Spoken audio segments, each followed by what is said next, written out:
Bagaimana sih sebetulnya ciri-ciri kalau orang itu selingkuh? Nah, ini menarik ya. Jadi pasangan kita itu bisa kita check up sendiri gitu kan dengan cara ada alat ukurnya. Jadi orang itu kalau sudah selingkuh, orang itu selingkuh itu zina maksudnya. Apalagi perselingkuhannya dia melakukan perselingkuhan ketika dia sudah menikah, sudah kawin, itu namanya perzinaan yang muhson. Muhson itu harus dirajam sampai mati. Mengejar ridha Allah, itulah yang harus kita lakukan. Zikrullah itu membuat kita cepat untuk bahagia. Dengan mengingat Allah, yang namanya hati itu menjadi tenang. Assalamualaikum warahmatullahi wabarakatuh. Luar biasa kasus-kasus perceraian yang ada di Pengadilan Agama. Data yang saya peroleh dari teman-teman yang ada di sana itu adalah hampir 80% itu adalah bercerai karena perselingkuhan. Nah, maka yang perlu kita pelajari adalah bagaimana sih sebetulnya ciri-ciri kalau orang itu selingkuh. Nah, ini menarik ya. Jadi pasangan kita itu bisa kita check up sendiri gitu kan dengan cara ada alat ukurnya. Nah, setidaknya kita ada 5 hal yang kalau itu ada dalam pasangan kita perlu dicurigai. Ya, 5 hal. 5 hal ini bukan ngoyoworo, bukan bukan asal, karena ada risetnya. Ada riset yang menunjukkan 5 ciri utama kalau seorang pasangan, ya sebuah pasangan itu melakukan perselingkuhan. Ciri pertama itu adalah ini berlaku untuk hampir semua agama, karena riset ini tidak hanya melibatkan orang Islam, tetapi orang di luar Islam pun juga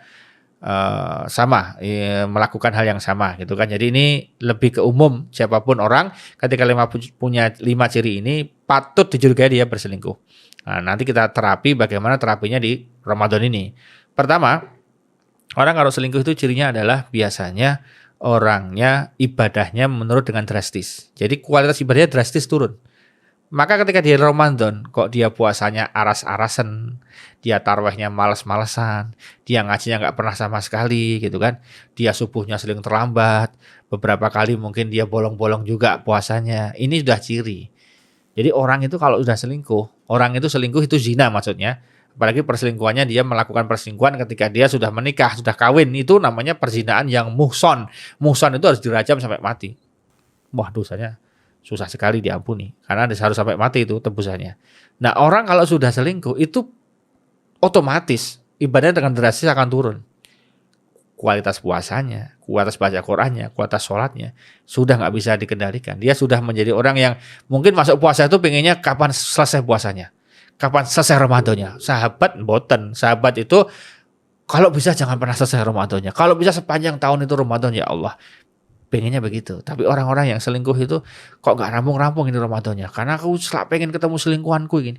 Aku pengen ngedate sama selingkuhanku. Naudzubillah min dzalik. Karena begitu Ramadan susah sekali. Mau ketemu malam pada tarweh. Mau ketemu siang takut puasanya batal gitu kan. Jadi susah ketemu sama selingkuhannya. Dia gak konsentrasi puasanya. Karena bahkan yang diangankan kan selingkuhannya. Naudzubillah min dzalik. Maka sebetulnya Bapak Ibu ketika punya pasangan di bulan Ramadan gak tenang, jangan-jangan ada apa gitu kan pertanyaan. Nomor 1 jadi ibadah turun dengan drastis. Nomor 2, orang kalau selingkuh itu biasanya sensitif. Sensitif sekali. Jadi ketika ditanya gitu kan, kok seling terlambat? Kenapa sih? Sama siapa kemarin? Oh siapa? Kamu jangan nuduh-nuduh aku ya. Awas nanti tak tuntut kamu. Kamu gak percaya sama aku ya? Nah itu ciri malah iya dia. Tapi kalau orang itu gak selingkuh itu santai kok. Misalnya ditanya, kemana kemarin mas? Oh kemarin, begini-begini ya santai nerangkan. Sendiri apa sama yang cewek itu? Nah gini aja, daripada kamu cemburu, kapan pasang GPS ke saya, kamu bisa OTT. Kalau sampai suatu saat aku OTT bisa ketahuan, kamu tak kasih uang 5M, gimana caranya tak jualkan aset, tak jualkan tanah, tak utangkan sana sini, nanti kamu tak kasih 5M. Kalau memang menemukan aku selingkuh, silahkan dicek. Nggak marah dia, tenang. Tapi kalau dia selingkuh, itu cirinya marah luar biasa. Siapa yang ngasih mas? Wah, kamu gak percaya sama saya. Kamu gak senang sama saya, awas ya. Nanti kalau aku lama-lama dituduh selingkuh, aku selingkuh beneran loh. Oh, itu mah ciri utama dia selingkuh gitu kan. Nah makanya orang yang selingkuh itu sensitif orangnya. Dikit-dikit pokoknya baper orangnya. Ciri ketiga, ketika ada orang selingkuh itu ciri ketiga adalah handphonenya sulit dipinjam. Kalau handphone sudah ke WC di bawah, handphone di koloni atau di bawah tidur gitu kan, sampai di password, waduh sudah ini. Apalagi kalau pinjem bi. pinjemi gitu kan, atau pinjem pah mah dipinjem gitu, pinjem ya silahkan, diamati terus, dah belum itu ciri dia selingkuh biasanya. Orang kalau nggak selingkuh santai aja, silahkan mau handphone mau dibawa seminggu silahkan, kalau perlu kamu bawa terus, yang penting aku dikasih tahu siapa yang mau ngubungin aku. Nah itu dia nggak takut. Tapi kalau sudah handphonenya dipakai terus, wah nggak bisa dipinjem gitu, apalagi awas ya, sekali kamu lihat HP-ku, awas. Maka sebetulnya hukum melihat isi handphone dari pasangan hukumnya apa? Wajib. Jadi kalau ada ustadz mengatakan bahwa nggak boleh lihat handphone punya suami, mana hadisnya? Nggak ada. Jadi wajib, tapi fair ya. Ketika suaminya dilihat, istrinya juga dilihat juga boleh dong handphonenya. Nah, karena ini risetnya dari saya kalau yang ini 99% perselingkuhan dimulai dari handphone. Ini riset saya. 99% dari handphone. Karena dengan handphone itu sangat mudah untuk janjian. Dengan handphone sangat mudah untuk melakukan transaksi-transaksi yang tidak benar. Jadi handphone itu hukumnya mubah. Dia bisa menjadi haram dipakai maksiat, dia bisa menjadi hukumnya wajib ketika dipakai untuk dakwah dan kebaikan. Nah, jadi itu ciri yang ketiga. Ciri yang keempat, orang kalau selingkuh itu biasanya orangnya menjadi on. Mohon maaf, on itu saya sebut sebagai orang yang kemudian nggak bisa konsentrasi. Orang kalau selingkuh itu diajak ngomong nggak nyambung kadang-kadang. Hidupnya itu dia dalam pikirannya itu nggak tenang. Kenapa? Mohon maaf ya, orang habis maksiat itu nggak ada yang tenang. Nggak ada orang habis membunuh orang kok tenang gitu kan. Alhamdulillah, lega aku. Kenapa habis membunuh orang? Nggak ada. Pasti dia akan bingung. Makanya Pak Polisi itu kalau mencari orang yang habis membunuh, kemana dia mencarinya?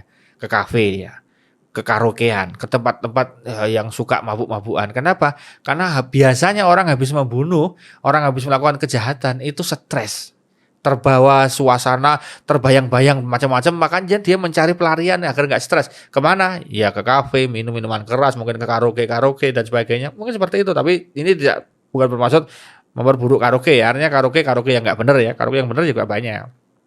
Tapi ini karaoke yang nggak benar maksud saya. Jadi orang kalau sudah begitu biasanya nggak tenang.